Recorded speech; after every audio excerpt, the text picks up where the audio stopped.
ਸੋ ਅੱਜ ਦੇ ਸ਼ਬਦ ਦੀ ਵਿਚਾਰ ਆਰੰਭ ਕਰੀਏ ਜੀ। ਫਤਿਹ ਦੀ ਸਾਂਝ ਦੇ ਨਾਲ।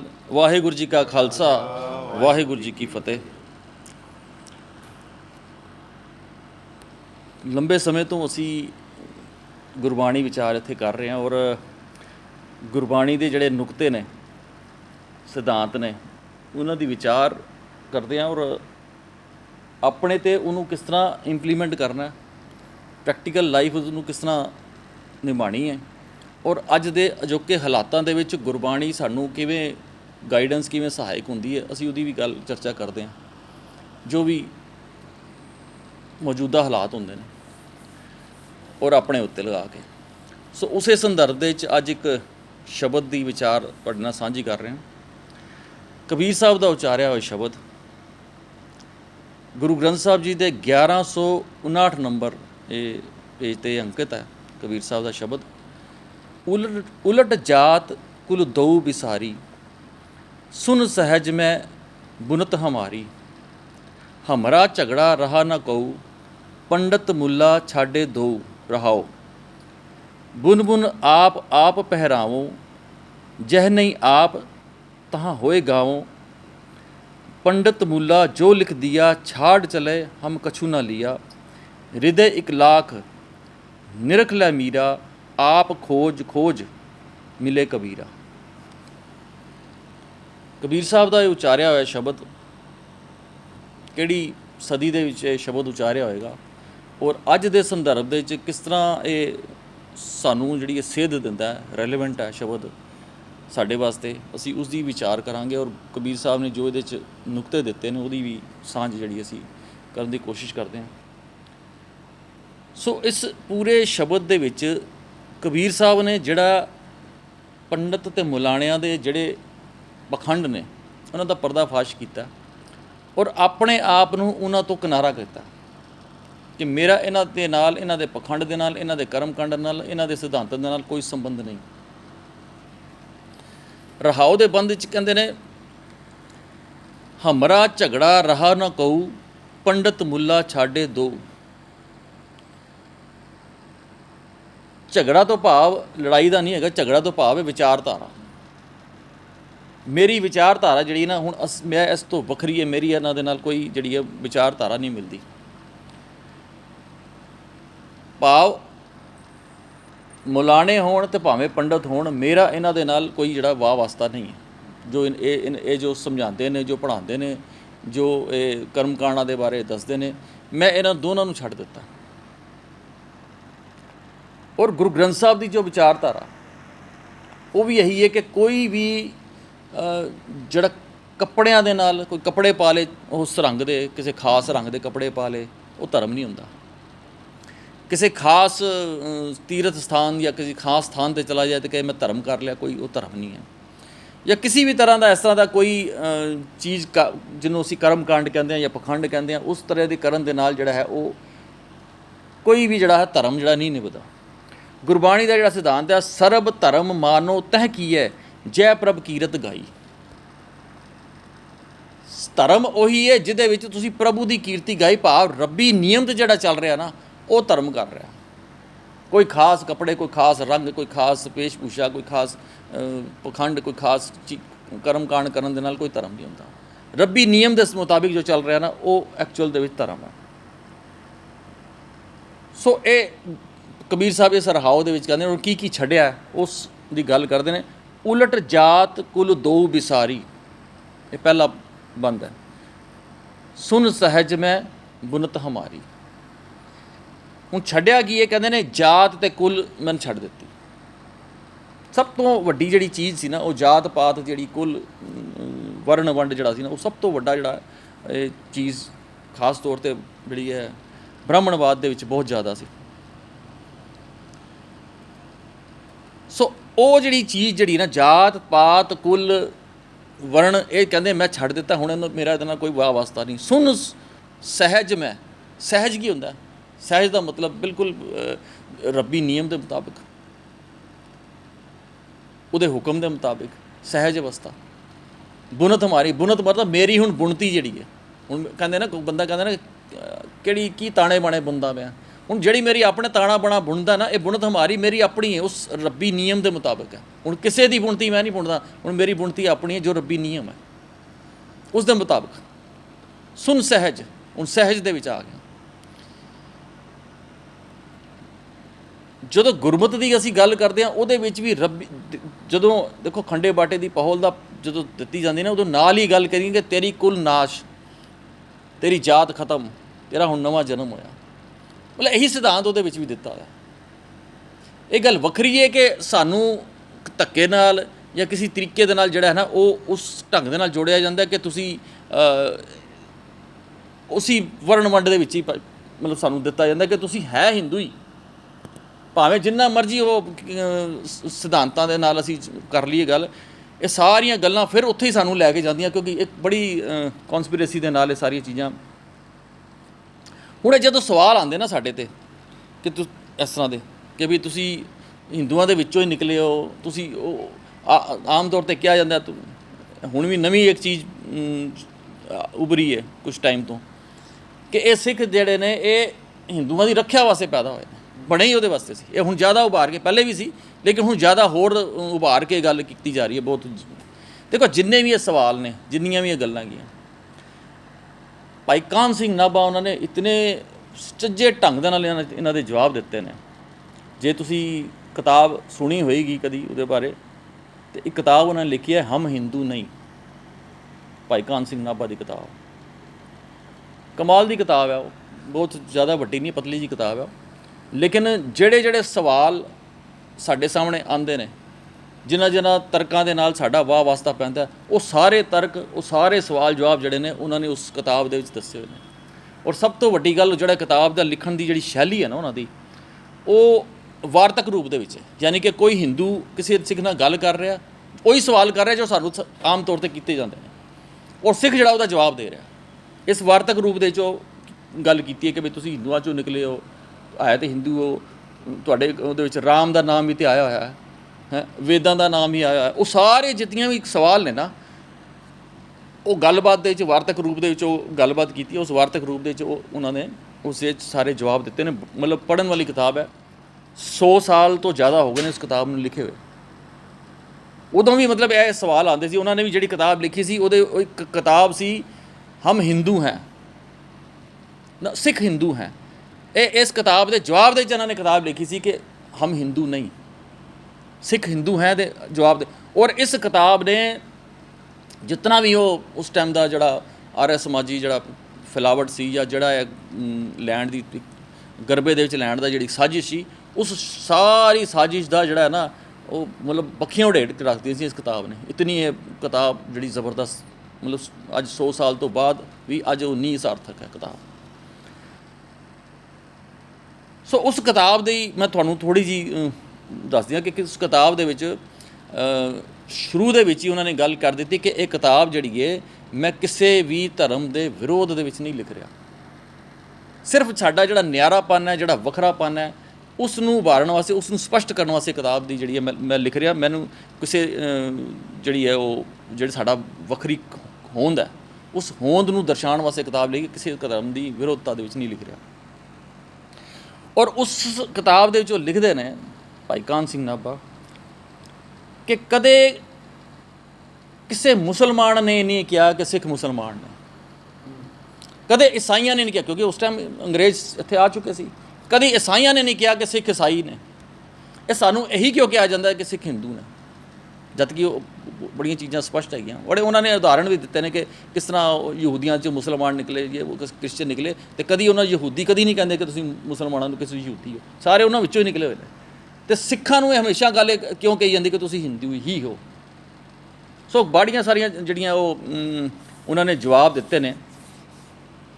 ਅਤੇ ਔਰ ਇਹੀ ਕਾਰਨ ਹੈ, ਤੁਸੀਂ ਗੁਰੂ ਗ੍ਰੰਥ ਸਾਹਿਬ ਦੀ ਬਾਣੀ ਪੂਰੀ ਪੜ੍ਹ ਲਈ ਹੈ, ਜਿਤਨੇ ਵੀ ਭਗਤ ਸਾਹਿਬਾਨ ਨੇ ਜਾਂ ਗੁਰੂ ਸਾਹਿਬਾਨ ਨੇ ਬਾਣੀ ਰਚੀ ਹੈ ਨਾ, ਉਹਦੇ 'ਚ ਉਹਨਾਂ ਨੇ ਕਾਜ਼ੀਆਂ ਦਾ ਵੀ ਵਿਰੋਧ ਕੀਤਾ, ਸਿੱਧਾਂ ਦਾ ਵੀ ਗੱਲ ਕੀਤੀ ਹੈ, ਜੋਗੀਆਂ ਦੀ ਵੀ ਗੱਲ ਕੀਤੀ ਹੈ। ਲੇਕਿਨ ਸਭ ਤੋਂ ਜ਼ਿਆਦਾ ਵਿਰੋਧਤਾ, ਸਭ ਤੋਂ ਜ਼ਿਆਦਾ ਭੰਡਿਆ ਜਿਹੜਾ ਬ੍ਰਾਹਮਣ ਨੂੰ, ਸਭ ਤੋਂ ਜ਼ਿਆਦਾ ਸ਼ਬਦ ਜਿਹੜੇ ਉਹ ਬ੍ਰਾਹਮਣਵਾਦ ਦੇ ਖਿਲਾਫ ਮਿਲਦੇ ਨੇ। ਵੈਸੇ ਸਭ ਦੇ ਹੈਗੇ ਨੇ ਜੋ ਕਮੀਆਂ ਸੀ, ਲੇਕਿਨ ਬ੍ਰਾਹਮਣਵਾਦ ਦੇ ਖਿਲਾਫ ਸਭ ਤੋਂ, ਇਹਦਾ ਮਤਲਬ ਪ੍ਰਭਾਵ ਜਿਹੜਾ ਸੀ ਸਭ ਤੋਂ ਜ਼ਿਆਦਾ ਸੀ ਉਹੀ ਜਜ਼ਬ ਕਰਨ ਦੀ ਜਿਹੜੀ ਕੋਸ਼ਿਸ਼ ਹੁੰਦੀ ਹੈ। ਸੋ ਇਹ ਸਾਰੀਆਂ ਜਿਹੜੀਆਂ ਗੱਲਾਂ ਨਾ ਉਹ ਉਹਨਾਂ ਨੇ ਆਪਣੇ ਉਹਦੇ 'ਚ ਲਿਖੀਆਂ ਹੋਈਆਂ ਕਿ ਵੀ ਇੱਕ ਕਿਸੇ ਵੀ ਹਿੰਦੂ ਵੇਦਾਂ ਦੇ ਵਿੱਚ, ਕੁਰਾਨਾਂ ਦੇ ਵਿੱਚ, ਜਿਹੜੇ ਪੁਰਾਣ ਨੇ ਹਿੰਦੂ ਨੇ, ਉਹਦੇ ਵਿੱਚ ਕਿਤੇ ਵੀ ਹਿੰਦੂ ਲਫ਼ਜ਼ ਨਹੀਂ ਹੈਗਾ। ਇਹ ਫਾਰਸੀ ਦਾ ਲਫ਼ਜ਼ ਹੈ। ਉਹ ਕਿੰਨਾ ਵਾਸਤੇ ਵਰਤਿਆ ਹੋਇਆ, ਇਹ ਸਾਰੀਆਂ ਗੱਲਾਂ ਉਹਨਾਂ ਨੇ, ਭਾਈ ਕਾਨ ਸਿੰਘ ਨਾਭਾ ਕਿਤਾਬ ਤੁਸੀਂ ਪੜ੍ਹੋ ਤੇ ਗੱਲਾਂ ਬੜੀਆਂ ਸਪਸ਼ਟ ਹੁੰਦੀਆਂ ਕਿ ਕਿੱਥੋਂ ਇਹ ਲਫ਼ਜ਼ ਆਇਆ, ਫਾਰਸੀ ਦਾ ਲਫ਼ਜ਼ ਹੈ, ਕਿਹਦੇ ਵਾਸਤੇ ਯੂਜ਼ ਹੁੰਦਾ ਸੀ, ਸਾਰੀਆਂ ਚੀਜ਼ਾਂ ਜਿਹੜੀਆਂ ਉਹ ਗੱਲ ਜਿਹੜੀ ਕੀਤੀ ਹੈ। ਸੋ ਇੱਕ ਜਗ੍ਹਾ ਇੱਕ ਬੜੀ ਕਮਾਲ ਦੀ ਉਹਨਾਂ ਨੇ ਗੱਲ ਲਿਖੀ ਹੈ। ਕਹਿੰਦੇ ਨੇ ਮੈਂ ਕਿਸੇ ਪੰਡਤ ਜੀ ਕੋਲ ਪੁੱਛਿਆ ਕਿ ਤੁਸੀਂ ਸਿੱਖਾਂ ਨੂੰ ਹਿੰਦੂ ਸਾਬਤ ਕਰਨ ਦੀ ਕੋਸ਼ਿਸ਼ ਕਰਦੇ ਹੋ, ਤੁਸੀਂ ਕਹਾਣੀਆਂ, ਤਰਕ ਬਹੁਤ ਕੁਝ ਦਿੰਦੇ ਹੋ, ਕੀ ਤੁਸੀਂ ਕ੍ਰਿਸਚਨ ਨੂੰ ਔਰ ਮੁਸਲਮਾਨਾਂ ਨੂੰ ਵੀ ਆਪਣੇ ਹਿੰਦੂ ਸਾਬਤ ਕਰ ਸਕਦੇ ਹੋ? ਤੇ ਮੈਨੂੰ ਪੰਡਤ ਜੀ ਕਹਿੰਦੇ ਨੇ ਜ਼ਰੂਰ ਕਰ ਸਕਦੇ ਹਾਂ ਜੇ ਦਖਣਾ ਮਿਲੇ ਤੇ ਕਹਿੰਦਾ ਜੀ ਕਰੋ। ਤੇ ਕਹਿੰਦਾ ਜੀ ਦੇਖੋ, ਕ੍ਰਿਸ਼ਨ ਜੀ ਦਾ ਇੱਕ ਭਰਾ ਸੀ ਜਿਹਦਾ ਨਾਮ ਸੀ ਮੁਸਲ। ਉਹਨੇ ਪੰਡਤ ਨੇ ਦੱਸਿਆ ਇੱਕ ਮੁਸਲ ਉਹਦਾ ਨਾਮ ਸੀ, ਮੁਸਲ ਨਾਮ ਸੀ। ਉਹਦੀ ਵੀ ਆਪਣੀ ਬੜੀ ਸ਼ਿਵ ਦਾ ਆਰਾਧਨਾ ਕਰਦਾ ਸੀ, ਬੜੀ ਭਗਤੀ ਸੀ, ਬੜੇ ਲੋਕੀ ਉਹਨੂੰ ਮੰਨਦੇ ਸੀ। ਜੋ ਪੰਡਤ ਜੀ ਕਹਿ ਰਹੇ ਨੇ, ਉਹ ਮੁਸਲ ਜਿਹੜਾ ਹੈ ਉਹ ਬੜਾ ਉਹਦਾ ਪ੍ਰਭਾਵ ਸੀ, ਬੜੇ ਲੱਖਾਂ ਲੋਕ ਉਹਨੂੰ ਮੰਨਦੇ ਸੀ। ਜਿਹੜੇ ਲੋਕ ਮੁਸਲ ਨੂੰ ਮੰਨਣ ਵਾਲੇ ਸੀ ਉਹ ਫਿਰ ਅਖੀਰ ਅੱਗੇ ਜਾ ਕੇ ਮੁਸਲਮਾਨ ਕਹਾਏ। ਉਹ ਮੁਸਲਮਾਨ ਨੂੰ ਮੰਨਣ ਵਾਲੇ ਮੁਸਲਮਾਨ, ਤੇ ਜਿਹੜੇ ਕ੍ਰਿਸ਼ਨ ਨੂੰ ਮੰਨਣ ਵਾਲੇ ਸੀ, ਲੱਖਾਂ ਉਹਦੇ ਬੜੇ ਪੈਰੋਕਾਰ ਸੀ, ਕ੍ਰਿਸ਼ਨ ਨੂੰ ਮੰਨਣ ਵਾਲੇ ਕ੍ਰਿਸ਼ਨ ਬਣ ਗਏ। ਹੁਣ ਉਹਨਾਂ ਨੇ ਨਾਮ ਬਦਲਦੇ ਲੇਕਿਨ ਹੈ ਕ੍ਰਿਸ਼ਨ, ਸਾਰੇ ਕ੍ਰਿਸ਼ਨ ਨੂੰ ਮੰਨਣ ਵਾਲੇ। ਇਹ ਉਹਨੇ ਤਰਕ ਦਿੱਤਾ, ਕਹਿੰਦੇ ਲਿਆਓ ਦਖਣਾ। ਸੋ ਇਹ ਕਹਾਣੀ ਉਹਨੇ ਦੱਸ ਦਿੱਤੀ, ਕਹਿੰਦਾ ਲਿਆਓ ਦਖਣਾ, ਕਰਤਾ ਮੈਂ ਸਾਬਤ, ਕਹੋ ਤੇ ਮੈਂ ਲਿਖ ਕੇ ਦੇ ਦੇਣਾ। ਸੋ ਉਹ ਕਾਨ ਸਿੰਘ ਨਾਭਾ ਕਹਿੰਦੇ ਨੇ ਕਿ ਇਸ ਤਰ੍ਹਾਂ ਦੀ ਕਹਾਣੀਆਂ ਜਿਹੜੀਆਂ ਸੁਣਾ ਕੇ ਸਾਨੂੰ ਵੀ ਇਹੀ ਸਾਬਤ ਕੀਤਾ, ਕੋਸ਼ਿਸ਼ ਕੀਤਾ ਕਿ ਕਹਾਣੀਆਂ ਬੜੀਆਂ ਬਣ ਗਈਆਂ। ਸੋ ਇਹ ਇਸ ਤਰ੍ਹਾਂ ਦੇ ਤਰਕ ਉਹਨਾਂ ਨੇ ਬੜੇ ਕਮਾਲ ਦੇ ਜਿਹੜੇ ਉਸ ਕਿਤਾਬ ਦੇ ਵਿੱਚ ਸਾਨੂੰ ਦੱਸੇ।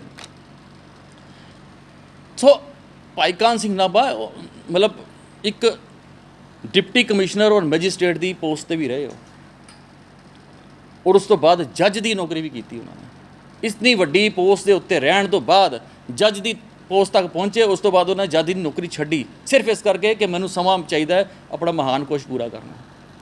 ਉਸ ਮਹਾਨ ਕੋਸ਼ ਨੂੰ ਪੂਰਾ ਕਰਨ ਵਾਸਤੇ ਇੰਨੀ ਵੱਡੀ ਜੱਜ ਦੀ ਨੌਕਰੀ, ਮਤਲਬ ਪੰਥ ਰਤਨ ਦੀ ਜਿਹੜੀ ਉਪਾਧੀ ਦਿੱਤੀ ਹੈ ਨਾ, ਉਹ ਐਵੇਂ ਨਹੀਂ ਦਿੱਤੀ ਉਹਨਾਂ ਨੇ, ਬੜਾ ਕੰਮ ਕੀਤਾ ਉਹਨਾਂ।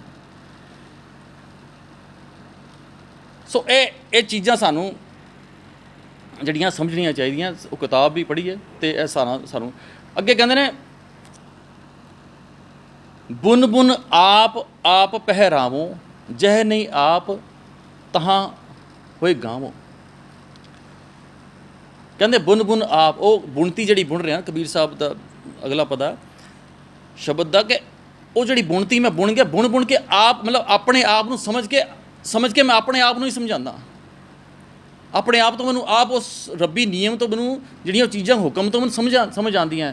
ਜਹ ਨਹੀਂ ਆਪ ਤਾਂ ਜਹ ਨਹੀਂ ਆਪ ਭਾਵ ਆਪਣਾ ਆਪ ਗਵਾਉਂਦਾ ਮੈਂ, ਮੇਰਾ ਆਪਣਾ ਆਪ ਗਵਾਇਆ ਜਾ ਰਿਹਾ, ਔਰ ਜਿਉਂ ਗਵਾਉਂਦਾ ਹੈ ਤਿਉਂ ਮੈਂ ਉਹਦੇ ਗੁਣ ਹੋਰ ਗਾ ਰਿਹਾ, ਜਿਉਂ ਮੈਨੂੰ ਉਹਦੇ ਅੰਦਰ ਹੋਰ ਲੀਨ ਹੋ ਰਿਹਾ। ਪੰਡਤ ਮੁੱਲਾ ਜੋ ਲਿਖ ਦਿਆ, ਛਾੜ ਚਲੇ ਹਮ ਕਛੂ ਨਾ ਲਿਆ। ਜੋ ਇਹਨਾਂ ਨੇ ਲਿਖਿਆ, ਜੋ ਸਿਧਾਂਤ, ਜੋ ਪਖੰਡ, ਜੋ ਚੀਜ਼ਾਂ ਇਹਨਾਂ ਨੇ ਕਹਾਣੀਆਂ ਬਣਾ ਕੇ ਲੋਕਾਂ ਨੂੰ ਬੇਵਕੂਫ ਬਣਾ ਕੇ ਕੀਤੀਆਂ ਹੋਈਆਂ, ਕਹਿੰਦੇ ਮੈਂ ਇਹਨਾਂ ਨੂੰ ਕੁਛ ਨਹੀਂ ਮੰਨਦਾ, ਮੈਂ ਛੱਡ ਤੇ ਦੋਨੋਂ। ਦੇਖੋ ਜੋ ਲਿਖਿਆ ਜਾਂਦਾ ਨਾ, ਜੋ ਲਿਖਾ ਹੁਣ ਇਹੀ ਅੱਜ ਵੀ ਇਹੀ ਹੋ ਰਿਹਾ, ਲਿਖਿਆ ਜਾਂਦਾ, ਲਿਖ ਕੇ ਸਾਨੂੰ ਵੀ ਉਹਦੇ ਵਿੱਚ ਜਜ਼ਬ ਕਰਨ ਦੀ ਕੋਸ਼ਿਸ਼ ਕੀਤੀ ਜਾ ਰਹੀ ਹੈ। ਉਸੇ ਲਿਖਾਵਟ ਦੇ ਵਿੱਚ ਜੋ ਲਿਖ ਕੇ ਜਾ ਰਿਹਾ, ਅੱਜ ਇੱਕ ਨਵੀਂ ਚੀਜ਼ ਆ ਗਈ ਹੈ ਜਿਹਨੂੰ ਅਸੀਂ UCC ਕਹਿੰਦੇ ਹਾਂ, ਯੂਨੀਫਾਰਮ ਸਿਵਲ ਕੋਡ। ਇਹ ਵੀ ਲਿਖਿਆ ਜਾ ਰਿਹਾ ਜਾਂ ਲਿਖਿਆ ਜਾਏਗਾ ਆਉਣ ਵਾਲੇ ਟਾਈਮ ਦੇ ਵਿੱਚ। ਇਹਦੀ ਇੱਕ ਚਰਚਾ ਜਿਹੜੀ ਹੈ ਸ਼ੁਰੂਆਤ ਹੋ ਗਈ ਹੈ। ਹੁਣ ਇਸ ਚੀਜ਼ ਨੂੰ ਮਤਲਬ ਸਮਝ ਬਹੁਤ, ਕਿਉਂਕਿ ਕਾਨੂੰਨੀ ਪੇਚੀਦੇ ਬੜਾ ਕੰਮ ਹੈਗਾ, ਸਮਝ ਪੂਰੀ ਹੈ ਕਿਸੇ ਨੂੰ ਨਹੀਂ ਹੈ, ਬਸ ਇੱਕੋ ਹਵਾ ਚਲਾ ਦਿੱਤੀ ਹੈ, ਇੱਕ ਨੈਰੇਟਿਵ ਸਿਰ ਦਿੱਤਾ। ਹੁਣ ਸਾਰੇ ਉਸ ਪਾਸੇ ਤੁਰ ਪਏ ਨੇ ਕਿ ਹਾਂ ਜੀ ਸਭ ਕੁਝ, ਮਤਲਬ ਇਹਦੇ ਵਿੱਚ ਕਿੰਨੇ ਪੈਤਰੇ ਹੈਗੇ ਨੇ ਕਾਨੂੰਨੀ, ਇਹਦੇ ਬਾਰੇ ਕਿਸੇ ਨੂੰ ਨਹੀਂ ਪਤਾ। ਬਸ ਇੱਕੋ ਹੀ ਬਲ ਪਤਾ ਹੈ ਕਿ ਹੁਣ ਸਾਰੇ ਇੱਕੋ ਜਿਹੇ ਹੋ ਜਾਣਗੇ। ਔਰ ਸਭ ਤੋਂ ਜ਼ਿਆਦਾ ਖੁਸ਼ੀ ਇਹ ਹੋ ਰਹੀ ਹੈ ਕਿ ਬਈ ਜਿਹੜੇ ਇਹਨਾਂ ਨੇ ਅਟੈਕ ਕਰਨਾ ਜਿਹੜਾ ਮੁਸਲਿਮ ਦੇ ਉੱਤੇ, ਕਿ ਵੀ ਮੁਸਲਿਮ ਪਰਸਨਲ ਲਾਅ ਖਤਮ ਹੋ ਜਾਏਗਾ। ਉਹਦੇ ਵਿੱਚ ਜਿਹੜਾ ਆਮ ਤੌਰ 'ਤੇ ਦੇਖੋ ਕਿਹਾ ਜਾਂਦਾ ਕਿ ਮੁਸਲਮਾਨਾਂ ਦੇ ਵਿੱਚ ਆਪਣੇ ਪੇਟ ਤੇ ਜਾਏ ਨੂੰ ਛੱਡ ਕੇ ਕਿਸੇ ਨਾਲ ਵਿਆਹ ਕਰ ਲੈਂਦੇ ਨੇ, ਇਹ ਉਹਨਾਂ 'ਚ ਹੈਗਾ। ਮਾਮੀ, ਮਾਸੀ, ਚਾਚੀ, ਤਾਈ, ਜਿਸ ਦੇ ਨਾਲ ਵੀ ਉਹ ਕੁੜੀ ਦੇ ਨਾਲ ਉਹ ਜਿਹੜਾ ਵਿਆਹ ਕਰਨਾ ਚਾਹੁੰਦਾ, ਇਹ ਉਹਦੇ ਬੜੀ ਮਤਲਬ ਘਟੀਆ ਔਰ ਹਲਕੀ ਗੱਲ ਸਮਝੀ ਜਾਂਦੀ ਹੈ। ਪਰ ਇਹਨਾਂ ਨੂੰ ਇਹ ਨਹੀਂ ਪਤਾ ਕਿ ਇਹ ਸਾਡੇ ਜਿਹੜੀ ਹੈ ਬੈਲਟ ਹੈਗੀ ਨਾ, ਮਤਲਬ ਇਹ ਸਾਡਾ ਪੰਜਾਬ, ਹਰਿਆਣਾ, ਦਿੱਲੀ, ਇਹ ਸਾਰੀ ਬੈਲਟ 'ਚ ਇੱਕ ਪਿੰਡ ਦੇ ਵਿੱਚ ਇੱਕੋ ਪਿੰਡ ਦੀ ਕੁੜੀ ਨਾਲ ਦੂਸਰਾ ਵਿਆਹ ਮੁੰਡਾ ਕਿਆ ਕਰ ਲੈਂਦੇ, ਉਹ ਵੀ ਚੰਗਾ ਨਹੀਂ ਮੰਨਿਆ ਜਾਂਦਾ। ਪਰ ਪੂਰਾ ਸਾਊਥ ਦੇ ਵਿੱਚ ਇਹੀ ਚੀਜ਼ ਹਿੰਦੂਆਂ ਦੇ ਵਿੱਚ ਵੀ ਹੈਗੀ ਹੈ, ਆਪਣੇ ਘਰ ਦੀਆਂ ਭੈਣਾਂ ਦੇ ਨਾਲ ਵੀ ਵਿਆਹ ਕਰ ਲੈਂਦੇ ਨੇ, ਆਪਣੀ ਮਾਮੇ, ਚਾਚੀ, ਤਾਈ ਦੀ ਕੁੜੀਆਂ ਦੇ ਨਾਲ ਜਿਹੜੇ ਹਿੰਦੂ ਸਾਊਥ ਦੇ ਨੇ ਉਹ ਕਰਦੇ ਨੇ। ਈਵਨ ਮਾਮੇ ਦਾ ਵਿਆਹ ਆਪਣੀ ਭਾਂਜੀ ਨਾਲ ਵੀ ਹੁੰਦਾ। ਸਾਰੀਆਂ ਰੀਤੀਆਂ ਹੁਣ ਉਹਨਾਂ ਦੇ ਰੀਤੀ ਰਿਵਾਜ ਨੇ, ਅਸੀਂ ਉਦੋਂ ਅਸੀਂ ਚੰਗਾ ਮਾੜਾ ਨਹੀਂ ਕਹਿੰਦੇ। ਉਹਨਾਂ ਦੇ ਆਪਣੇ ਤਰਕ ਹੈਗੇ ਨੇ ਕਿ ਬਈ ਕੁੜੀ ਜਿਹੜੀ ਹੈ ਉਹ ਉਸ ਕੁੜੀ ਨੂੰ ਪਤਾ ਹੁੰਦਾ ਕਿ ਮੈਂ ਕਿਹੜੇ ਪਰਿਵਾਰ 'ਚ ਜਾ ਰਹੀ ਹਾਂ, ਉਹਨਾਂ ਦੇ ਰੀਤੀ ਰਿਵਾਜ ਦੇ ਬਾਰੇ ਪਤਾ ਹੁੰਦਾ, ਉਹ ਸਿਕਿਉਰ ਹੁੰਦੀ ਜ਼ਿਆਦਾ। ਉਹਨਾਂ ਨੂੰ ਸਾਡੇ ਬਾਰੇ ਪਤਾ ਹੁੰਦਾ, ਉਹ ਕਹਿੰਦੇ ਨਜ਼ਦੀਕੀ, ਜਿੰਨੀ ਨਜ਼ਦੀਕੀ 'ਚ ਵਿਆਹ ਹੁੰਦਾ ਉਹ ਇੱਕ ਦੂਜੇ ਨੂੰ ਜਾਣਦੇ ਹੁੰਦੇ ਨੇ, ਉਹਨਾਂ ਨੂੰ ਜ਼ਿਆਦਾ ਇੱਕ ਦੂਜੇ ਬਾਰੇ ਪਤਾ। ਦੂਜੇ ਘਰ ਚਲੀ ਜਾਏਗੀ ਸਾਡੀ ਕੁੜੀ, ਉੱਥੇ ਪਤਾ ਨਹੀਂ ਕਿਹੋ ਜਿਹਾ ਮਾਹੌਲ ਮਿਲੇਗਾ, ਕਿਹੋ ਜਿਹਾ ਉਹਨੂੰ ਮੁੰਡਾ ਮਿਲੇਗਾ, ਕਿਹੋ ਜਿਹਾ ਪਰਿਵਾਰ ਬਾਕੀ ਮਿਲਣਗੇ, ਉਹ ਇੰਨੀ ਸਿਕਿਉਰ ਨਹੀਂ ਰਹਿੰਦੀ। ਉਹਨਾਂ ਦੇ ਆਪਣੇ ਤਰਕ ਹੈਗੇ ਨੇ। ਪਰ ਸਾਊਥ ਦੇ ਹਿੰਦੂਆਂ ਦੇ ਵਿੱਚ ਇਹ ਪ੍ਰਥਾ ਅੱਜ ਵੀ ਹੈਗੀ ਹੈ, ਬੜੇ ਨਜ਼ਦੀਕੀ ਰਿਸ਼ਤਿਆਂ ਦੇ ਵਿੱਚ ਉਹਨਾਂ ਦੇ ਵਿਆਹ ਹੁੰਦੇ ਨੇ, ਇਹ ਚੀਜ਼ ਹੈਗੀ ਹੈ। ਹੁਣ ਉੱਥੇ ਦਾ ਕੀ ਕਰੋਗੇ? ਇੱਥੇ ਤੇ ਸੁਣਾ ਕੇ ਇੱਕ ਸੋ ਕਹਿਣ ਦਾ ਮਤਲਬ ਇਸ ਬੜੀਆਂ ਸਾਰੀ ਚੀਜ਼ਾਂ, ਲੇਕਿਨ ਉਹ ਸਾਰੀਆਂ ਚੀਜ਼ਾਂ ਉਹਨਾਂ ਦੀਆਂ ਗੱਲਾਂ ਹੀ, ਲੇਕਿਨ ਅਸੀਂ ਆਪਣੇ ਆਪ ਨੂੰ ਦੇਖੀਏ ਕਿ ਸਾਡਾ ਉਹਦੇ 'ਤੇ ਕੀ ਅਸਰ ਹੋਣਾ ਹੈ। ਅਤੇ ਬੜੀ ਸਾਰੀ ਚੀਜ਼ਾਂ ਹੈਗੀਆਂ, ਲੇਕਿਨ ਇੱਕ ਪੁਆਇੰਟ ਦੀ ਵੀ ਅਸੀਂ ਗੱਲ ਕਰ ਲਈ, ਸਿਰਫ ਇੱਕ ਸਿੰਗਲ ਪੁਆਇੰਟ ਦੀ ਗੱਲ ਕਰੀਏ ਅੱਜ। ਅਤੇ ਜਿਹੜਾ ਆਨੰਦ ਮੈਰਿਜ ਐਕਟ ਹੈਗਾ, ਸਭ ਤੋਂ ਜ਼ਿਆਦਾ ਉਹ ਪ੍ਰਭਾਵਿਤ ਹੋਣ ਦੀ ਸੰਭਾਵਨਾ ਹੈ ਉਹਦੀ, ਕਿ ਆਨੰਦ ਮੈਰਿਜ ਐਕਟ ਜਿਹੜਾ ਉਹ ਵੀ ਪੁਰਾਣਾ ਇਤਿਹਾਸ ਦੇਖੀਏ ਤਾਂ 1909 ਦੇ ਵਿੱਚ ਮਹਾਰਾਜਾ ਨਾਭਾ ਰਿਪਦਮਨ ਸਿੰਘ, ਉਹਨੇ ਜਿਹੜਾ ਹੈ ਇਹ ਕਾਨ ਸਿੰਘ ਨਾਭਾ, ਇਹਨਾਂ ਦੀ ਮਦਦ ਨਾਲ ਹੀ ਬਣਵਾਇਆ। ਕਿਉਂਕਿ ਉਸ ਟਾਈਮ ਜਿਹੜਾ ਸੀ, ਜਿਹੜੇ ਵੇਦੀਆਂ ਦੇ ਨਾਲ ਵਿਆਹ ਹੁੰਦਾ ਸੀ, ਸਿੱਖਾਂ ਦੇ ਵਿਆਹ ਵੀ ਜਿਹੜੇ ਨਾ ਉਹ ਉਸੇ ਤਰ੍ਹਾਂ ਹੁੰਦੇ ਸੀ। ਅਤੇ ਕਈ ਲੋਕ ਜਿਹੜੇ ਨੇ ਨਹੀਂ ਮੰਨਦੇ ਸੀ, ਜਿਹੜੇ ਇਸ ਚੀਜ਼ ਨੂੰ ਨਹੀਂ ਮੰਨਦੇ ਸੀ ਕਿ ਵੀ ਹਾਂ ਵੀ ਸਿੱਖੀ ਦਾ ਇੱਕ ਨਿਆਰਾਪਨ ਹੈ, ਅਤੇ ਉਹ ਗੁਰੂ ਗ੍ਰੰਥ ਸਾਹਿਬ ਦੇ ਇਸ ਤਰ੍ਹਾਂ ਹੀ ਲਾਵਾਂ ਕਰ ਲੈਂਦੇ ਸੀ। ਪਰ ਜਿਹੜੇ ਪੰਡਿਤ, ਜਿਹੜੇ ਬ੍ਰਾਹਮਣ ਜਿਹੜੇ ਸੀ, ਉਹ ਉਸ ਵਿਆਹ ਨੂੰ ਮਾਨਤਾ ਨਹੀਂ ਸੀ ਦਿੰਦੇ ਕਿ ਵੀ ਇਹ ਵੇਦੀਆਂ ਦੇ ਨਾਲ ਵਿਆਹ ਹੋਇਆ, ਇਹਨੂੰ ਮਾਨਤਾ ਨਹੀਂ ਦਿੱਤੀ ਜਾਏਗੀ। ਸੋ ਉਸ ਚੀਜ਼ ਨੂੰ ਖ਼ਤਮ ਕਰਨ ਵਾਸਤੇ ਮਹਾਰਾਜਾ ਰਿਪਦਮਨ ਨੇ ਕਾਨ ਸਿੰਘ ਨਾਭਾ ਉਹਨਾਂ ਦੀ ਮਦਦ ਦੇ ਨਾਲ ਇੱਕ ਆਨੰਦ ਮੈਰਿਜ ਐਕਟ ਬਣਵਾਇਆ ਔਰ ਅੰਗਰੇਜ਼ਾਂ ਤੋਂ ਪਾਸ ਕਰਵਾਇਆ। ਉਸ ਤੋਂ ਬਾਅਦ ਜਿਹੜਾ ਹੈ ਉਹ ਸਿੱਖਾਂ ਨੂੰ ਜਿਹੜੀ ਉਸ ਵਿਆਹ ਦੀ ਜਿਹੜੀ ਮਾਨਤਾ ਦਿੱਤੀ ਜਾਣ ਲੱਗੀ, ਔਰ ਸਾਰੇ ਵਿਆਹ ਜਿਹੜੇ ਉਸ ਤੋਂ ਬਾਅਦ ਗੁਰੂ ਗ੍ਰੰਥ ਸਾਹਿਬ ਦੀ ਜਿਹੜੀ ਲਾਵਾਂ ਫੇਰੇ ਹੋਣ ਲੱਗ ਗਏ। ਲੇਕਿਨ ਉਹਨੂੰ ਇੰਪਲੀਮੈਂਟ ਕਰਨਾ, ਉਹਦੇ ਵਿੱਚ ਕਈ ਹੋਰ ਚੀਜ਼ਾਂ, ਉਹ ਕਾਨੂੰਨੀ ਤਰਕ ਸੀ ਜਿਹੜੇ ਉਹ ਚੱਲਦੇ ਰਹੇ। ਲੇਕਿਨ 2009 ਦੇ ਵਿੱਚ ਇੱਕ ਹੋਰ ਕੇਸ ਆ ਗਿਆ ਕਿ ਜਿਹਦੇ ਵਿੱਚ ਇੱਕ ਮੁੰਡੇ ਨੂੰ ਬਾਹਰ ਜਾਣਾ ਸੀ ਵਿਦੇਸ਼ ਦੇ ਵਿੱਚ, ਅਤੇ ਉਹਦੇ ਕੋਲ ਉਸ ਦੀ ਜਿਹੜੀ ਰਜਿਸਟ੍ਰੇਸ਼ਨ ਨੂੰ ਵਿਆਹ ਦੇ ਅੜਚਨ ਕਰਕੇ ਉਹਦੀ ਪ੍ਰੋਬਲਮ ਆਈ ਉਹਨੂੰ। ਅਤੇ ਉਸ ਤੋਂ ਬਾਅਦ ਫਿਰ ਇਹ ਕੇਸ ਚੱਲਿਆ 2012 ਦੇ ਵਿੱਚ। ਪ੍ਰਤਿਭਾ ਪਾਟਲ ਸੀ ਉਸ ਟਾਈਮ ਰਾਸ਼ਟਰਪਤੀ, ਉਸਨੇ ਜਿਹੜਾ ਹੈ ਇਹ ਜਿਹੜਾ ਇਹਦੀ ਰਜਿਸਟ੍ਰੇਸ਼ਨ ਜਿਹੜੀ ਹੈ ਉਹ ਡਿਪਟੀ ਕਮਿਸ਼ਨਰ ਦੇ ਥਰੂ ਸਟੈਂਪ ਲਗਾ ਕੇ ਹੋਣ ਲੱਗ ਗਈ, ਜਿਹਦੇ ਕਰਕੇ ਹੁਣ ਪੂਰੀ ਦੁਨੀਆ ਦੇ ਵਿੱਚ ਉਹ ਸਟੈਂਪ ਜਿਹੜੀ ਹੈ ਉਹ ਮਾਨਤਾ ਪ੍ਰਾਪਤ ਹੁੰਦੀ ਹੈ। ਜੇ ਕਿਸੇ ਦਾ ਵਿਆਹ ਗੁਰਦੁਆਰੇ ਦੇ ਵਿੱਚ ਗੁਰੂ ਗ੍ਰੰਥ ਸਾਹਿਬ ਦੀ ਹਜ਼ੂਰੀ 'ਚ ਹੋਇਆ ਹੋਏ ਅਤੇ ਉਹਦੇ ਕੋਲ ਰਜਿਸਟ੍ਰੇਸ਼ਨ ਹੋਏ, ਡਿਪਟੀ ਕਮਿਸ਼ਨਰ ਦੀ ਸਟੈਂਪ ਹੋਏ, ਅਤੇ ਉਹਦੀ ਸਾਰੀ ਦੁਨੀਆ ਦੇ ਵਿੱਚ ਉਹਦੀ ਮਾਨਤਾ ਹੁੰਦੀ ਹੈ। ਲੇਕਿਨ ਇਹਦੇ ਵਿੱਚ ਵੀ ਹੋਰ ਬੜੇ ਸਾਰੇ ਪੇਚ ਹੈਗੇ ਨੇ, ਯਾਨੀ ਕਿ ਉਹ ਮੈਰਿਜ ਐਕਟ ਬੜਾ ਛੋਟਾ ਹੈ, ਉਹਦੇ 'ਚ ਸਿਰਫ ਵਿਆਹ ਦੀ ਪ੍ਰੋਵੀਜ਼ਨ ਹੈ, ਉਸ ਤੋਂ ਅੱਗੇ ਦਾ ਨਹੀਂ ਹੈਗਾ। ਜੇ ਮੰਨ ਲਓ ਕਿਸੇ ਦਾ ਡਾਈਵੋਰਸ ਹੋ ਜਾਂਦਾ, ਅਤੇ ਡਿਵੋਰਸ ਤੋਂ ਬਾਅਦ ਜਿਹੜਾ ਉਹਦਾ ਕੀ ਬਣੇਗਾ, ਉਹਦੇ ਜਿਹੜੇ ਬੱਚਿਆਂ ਦੀ ਕਸਟਡੀ ਕਿੱਥੇ ਹੋਏਗੀ, ਇਹ ਬੜੀ ਸਾਰੀ ਚੀਜ਼ਾਂ ਪੇਚੀਦੀਆਂ ਕਾਨੂੰਨੀ ਹੈਗੀਆਂ। ਉਹ ਪੈਸੇ ਕਿਸ ਤਰ੍ਹਾਂ ਹੋਣਗੇ, ਸਾਰੀ ਚੀਜ਼ਾਂ, ਕਿਉਂਕਿ ਉਹਦੇ ਵਿੱਚ ਕਈ ਬੁੱਧੀਜੀਵੀਆਂ ਦਾ ਇੱਕ ਤਰਕ ਹੈਗਾ ਕਿ ਸਿੱਖੀ ਦੇ ਵਿੱਚ ਡਿਵੋਰਸ ਦਾ ਪ੍ਰੋਵੀਜ਼ਨ ਹੀ ਨਹੀਂ ਹੈ, ਲੇਕਿਨ ਪ੍ਰੈਕਟੀਕਲੀ ਇਹ ਨਹੀਂ ਹੈ, ਉਹ ਹੁੰਦਾ। ਉਹ ਕਹਿੰਦੇ ਜੀ ਡਿਵੋਰਸ ਨਹੀਂ ਹੋ ਸਕਦਾ। ਸੋ ਉਹ ਸਿੱਖ ਜਿਹੜੇ ਜਿਨ ਆਗੂ ਕਹਿ ਲੈਂਦੇ ਅਸੀਂ, ਜਿਨ੍ਹਾਂ ਨੂੰ ਉਹਨਾਂ ਨੇ ਚਾਹੀਦਾ ਤਾਂ ਇਹ ਸੀ ਕਿ ਉਹਦੇ 'ਚ ਅਮੈਂਡਮੈਂਟ ਕਰਾ ਕੇ ਉਹਨੂੰ ਹੋਰ ਤਰੀਕੇ ਦੇ ਨਾਲ ਉਹਨੂੰ ਹੋਰ ਫਾਈਨ ਕਰਕੇ ਉਹਨੂੰ ਪੇਸ਼ ਕਰਦੇ, ਔਰ ਉਹਦੇ ਵਿੱਚ ਜਿਹੜੀਆਂ ਚੀਜ਼ਾਂ ਕਮੀਆਂ ਨੇ ਉਹਨੂੰ ਪੂਰੀਆਂ ਕਰਕੇ ਉਹ ਠੀਕ ਕਰਦੇ ਉਹਨੂੰ। ਲੇਕਿਨ ਉਹਨਾਂ ਨੇ ਵੀ ਜਿਹੜਾ ਹੈ ਉਹ ਆਪਣੇ ਉਹਦੇ 'ਚ ਗੱਦੀ ਕੁਰਸੀ ਦੇ ਚੱਕਰ ਦੇ 'ਚ ਉਹਨੂੰ ਅੱਗੇ ਨਹੀਂ ਵਧਾਇਆ। ਅਤੇ ਉਹ ਹੁਣ ਜਿਹੜਾ ਅਗਰ ਇਹ ਲਾਗੂ ਹੁੰਦਾ ਤਾਂ ਸਿੱਖ ਮੈਰਿਜ ਐਕਟ ਜਿਹੜਾ ਜਾਂ ਆਨੰਦ ਮੈਰਿਜ ਐਕਟ ਜਿਹੜਾ ਹੈ ਉਹ ਬਿਲਕੁਲ ਖਤਮ ਹੋ ਕੇ ਹਿੰਦੂ ਮੈਰਿਜ ਐਕਟ ਦੇ ਮੁਤਾਬਿਕ ਹੀ ਅੱਗੋਂ ਵਿਆਹ ਹੋਣਾ, ਜੇ ਇਹ ਲਾਗੂ ਹੁੰਦਾ। ਅਤੇ ਇਹ ਸਾਰੀ ਚੀਜ਼ਾਂ ਅੱਗੇ ਮਤਲਬ ਪੰਡਿਤ ਮੁੱਲਾ ਜੋ ਲਿਖਦੀ ਆ ਅਸੀਂ ਨਹੀਂ ਮੰਨਦੇ ਉਹਨੂੰ, ਅਸੀਂ ਉਹਦਾ ਵਿਰੋਧ ਕਰਦੇ ਛੱਡ ਚਲੇ ਹਮ ਕਛੂ ਨਾ ਲਿਆ। ਸੋ ਇਹ ਸਾਰੇ ਚੀਜ਼ਾਂ ਜਿਹੜੀਆਂ ਨੇ, ਹਿਰਦੇ ਇਖਲਾਸ ਨਿਰਖ ਲੈ ਮੀਰਾ, ਆਪ ਖੋਜ ਖੋਜ ਮਿਲੇ ਕਬੀਰਾ। ਹਿਰਦੇ ਇਖਲਾਸ, ਉਹ ਹਿਰਦੇ ਦੇ ਵਿੱਚ ਮੈਨੂੰ ਕਬੀਰ ਸਾਹਿਬ ਕਹਿੰਦੇ ਨੇ, ਮੈਨੂੰ ਹੁਣ ਉਹ ਨਜ਼ਰ ਆ ਗਿਆ। ਨਿਰਖ ਲੈ ਮੀਰਾ, ਮੀਰਾ ਹੁੰਦਾ ਮੀਰ ਭਾਵ ਉਹ ਪਰਮਾਤਮਾ ਹੈ ਨਾ, ਮੀਰੀ ਪੀਰੀ ਜਿਹਨੂੰ ਅਸੀਂ ਕਹਿੰਦੇ ਹਾਂ, ਉਹ ਮੀਰ, ਉਹ ਪਰਮਾਤਮਾ ਮੈਨੂੰ ਆਪਣੇ ਹਿਰਦੇ ਵਿੱਚ ਨਜ਼ਰ ਆ ਰਿਹਾ। ਆਪ ਖੋਜ ਖੋਜ ਮਿਲੇ ਕਬੀਰਾ। ਕਬੀਰ ਸਾਹਿਬ ਕਹਿੰਦੇ ਨੇ ਹੁਣ ਮੈਨੂੰ ਆਪਣਾ ਆਪ ਖੋਜ ਕੇ ਮੈਨੂੰ ਸਭ ਕੁਝ ਪ੍ਰਤੱਖ ਨਜ਼ਰ ਆਉਂਦਾ, ਉਹਦੇ ਦਰਸ਼ਨ ਹੁੰਦੇ ਨੇ। ਹੁਣ ਮੈਨੂੰ ਕਿਸੇ ਪੁਜਾਰੀ, ਕਿਸੇ ਮੁੱਲਾ ਮਲਾਣੇ, ਕਿਸੇ ਪੰਡਤ ਬ੍ਰਾਹਮਣ ਕੋਲ ਜਾਣ ਦੀ ਲੋੜ ਨਹੀਂ। ਰੱਬ ਕਿੱਥੇ ਹੈ, ਕਿਸ ਤਰ੍ਹਾਂ ਮਿਲੇਗਾ, ਕੀ ਕਰਾਂਗੇ, ਇਹ ਉਹ ਸਵਾਲ ਹੁੰਦੇ ਨੇ ਨਾ। ਕਹਿੰਦੇ ਹੁਣ ਮੈਨੂੰ ਕਿਸੇ ਕੋਲ ਸਵਾਲ ਪੁੱਛਣ ਦੀ ਲੋੜ ਨਹੀਂ, ਕਿਸੇ ਕੋਲ ਕਹਿਣ ਦੀ ਲੋੜ, ਆਪਣੀ ਅੰਦਰ ਖੋਜ ਕਰਕੇ ਮੈਨੂੰ ਆਪਣੇ ਆਪੇ ਦੇ ਆਪ ਦੇ ਵਿੱਚ ਉਹ ਪਰਮਾਤਮਾ ਪ੍ਰਤੱਖ ਨਜ਼ਰ ਆ ਰਿਹਾ। ਹੁਣ ਆਤਮ ਚਿੰਤਨ ਕਰਕੇ, ਸੋ ਇਸ ਕਹਿਣ ਦਾ ਮਤਲਬ ਇਹ ਕਬੀਰ ਸਾਹਿਬ ਦਾ ਸ਼ਬਦ ਅੱਜ ਵੀ ਕਿੰਨੇ ਸਾਲਾਂ ਬਾਅਦ ਵੀ, ਸੈਂਕੜਿਆਂ ਸਾਲਾਂ ਬਾਅਦ ਵੀ ਅੱਜ ਵੀ ਉਤਨਾ ਹੀ ਕਾਰਗਰ, ਉਤਨਾ ਹੀ ਰੈਲੇਵੈਂਟ, ਉਤਨੀ ਹੀ ਸੇਧ ਦਿੰਦਾ ਸਾਨੂੰ। ਕੋਈ ਗੁਰਬਾਣੀ ਇਸ ਕਰਕੇ ਕਹਿੰਦੇ, ਗੁਰਬਾਣੀ ਜਗ ਮਚਾਨ, ਹਰ ਵੇਲੇ ਜਿਹੜੀ ਹੈ ਸਾਨੂੰ ਜਿਹੜੀ ਹੈ ਸੇਧ ਦਿੰਦੀ ਹੈ। ਅੱਜ ਵੀ ਸਾਨੂੰ ਨਿਆਰਾਪਨ ਸਾਨੂੰ ਜੇ ਚਾਹੀਦਾ, ਇਸ ਨਿਆਰਾਪਨ ਅਸੀਂ ਲੱਭਦੇ ਹਾਂ, ਤੇ ਸਾਨੂੰ ਜਿਹੜਾ ਹੈ ਉਹ ਕਾਇਮ ਰੱਖਣ ਵਾਸਤੇ ਗੁਰੂ ਗ੍ਰੰਥ ਸਾਹਿਬ ਦੀ ਬਾਣੀ, ਗੁਰੂ ਗ੍ਰੰਥ ਸਾਹਿਬ ਦੇ ਲੜ ਲੱਗ ਕੇ ਸਾਨੂੰ ਇਹ ਸਾਰਾ ਨਿਆਰਾਪਨ ਜਿਹੜਾ ਸਾਨੂੰ ਮਿਲ ਸਕਦਾ। ਅਸੀਂ ਇਸ ਦੇ ਪਾਸੇ ਕੋਸ਼ਿਸ਼ ਕਰੀਏ। ਸੋ ਅੱਜ ਦੇ ਜਿਹੜੀ ਵਿਚਾਰ ਸੀ ਇਸ ਸ਼ਬਦ ਦੀ, ਪੰਡਤ ਮੁੱਲਾ ਜੋ ਲਿਖ ਦਿਆ, ਛਾੜ ਚਲੇ ਹਮ ਕਛੂ ਨਾ ਲਿਆ। ਔਰ ਇਸ ਨੂੰ ਅਸੀਂ ਹੋਰ ਗੌਰ ਨਾਲ ਪੜ੍ਹੀਏ। ਹਮਾਰਾ ਝਗੜਾ ਰਹਾ ਨਾ ਕਹੋ। ਕੋਈ ਵੀ ਵਿਚਾਰਧਾਰਾ ਜਿਹੜੀ ਹੈ ਨਾ, ਸਾਨੂੰ ਜਿਹੜੀ ਹੈ ਉਸ ਪਾਸੇ ਨਾ ਲੈ ਕੇ ਜਾਏ। ਅਸੀਂ, ਸਾਡੀ ਆਪਣੀ ਵੱਖਰਾ ਨਿਆਰਾਪਨ ਹੈ, ਵੱਖਰੀ ਵਿਚਾਰਧਾਰਾ ਹੈ। ਸਾਡਾ ਇੱਕ ਨਿਆਰਾਪਨ ਜਿਹੜਾ ਹੈ ਉਹ ਸਾਡੀ ਵਿਰੋਧਤਾ ਨਹੀਂ ਕਿਸੇ ਨਾਲ, ਸਾਡੇ ਕੋਈ ਕਿਸੇ ਤਰ੍ਹਾਂ ਦਾ ਉਸ ਝਗੜਾ ਨਹੀਂ, ਲੇਕਿਨ ਸਾਡੀ ਵਿਚਾਰਧਾਰਾ ਜਿਹੜੀ ਉਹ ਨਿਆਰੀ ਹੈ। ਭੁੱਲਾਂ ਚੁੱਕਾਂ ਦੀ ਖਿਮਾ। ਵਾਹਿਗੁਰੂ ਜੀ ਕਾ ਖਾਲਸਾ, ਵਾਹਿਗੁਰੂ ਜੀ ਕੀ ਫਤਿਹ।